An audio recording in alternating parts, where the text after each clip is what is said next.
Hi YouTube.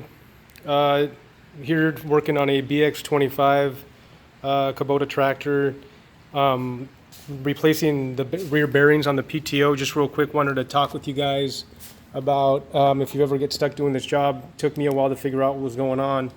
Nothing really on the internet, but what I ended up doing, actually off of a blog of another guy, is taking a piece of metal to get basically this bearing you see right here is going to be out, I guess posteriorly, it's going to be out this way. So you need to put it inward.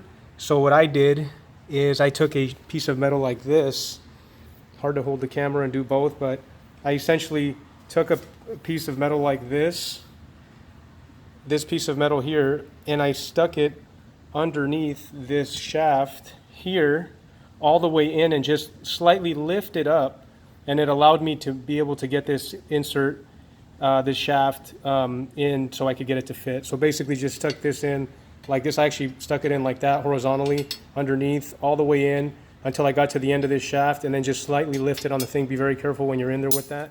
But just thought I'd show that. If you have any questions, ask and I'll see if I can help. I hope this helps. Thanks, see ya.